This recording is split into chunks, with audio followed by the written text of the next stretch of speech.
Bonjour, je suis Hélène Hugues du blog Dimension Phoenix et je vous souhaite la bienvenue. Si vous êtes arrivé jusqu'ici, ce n'est certes pas un hasard. Qu'allez-vous découvrir sur ce blog? Je vous propose une promenade avec Nina qui vous livre un pan de son histoire insolite. Cette jeune femme vivait au royaume de la résilience heureuse, dans la galaxie des gens sans soucis. Mais ce n'est pas pour autant que Nina nageait dans un bonheur parfait. Bien que pleine d'énergie, de ressources et une tonne de projets, elle ne savait pas par quel bout commencer. La seule chose dont elle était sûre, c'est qu'elle voulait absolument arrêter de se triturer le cerveau et éviter les erreurs d'aiguillage dans ses décisions. Tellement fatiguée de vivre dans un brouillard permanent, elle décida enfin d'aller consulter le grand sage du royaume de la résilience heureuse. Le jour de l'entrevue arriva.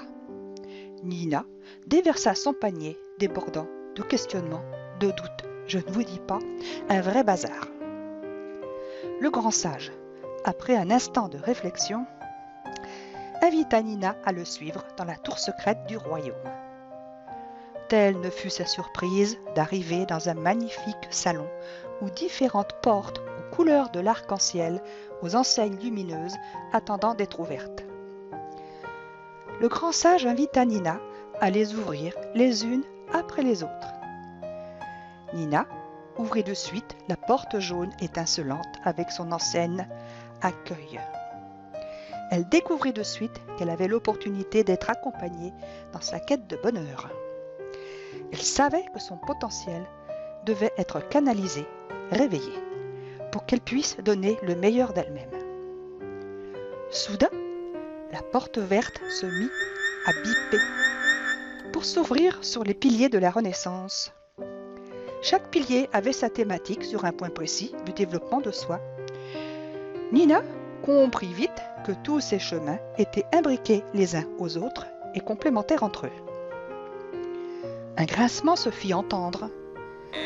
La porte bleue, d'un tempérament quelque peu impatient, voulait au plus vite que Nina découvre ses clés d'épanouissement avec les quiz et les différentes formations.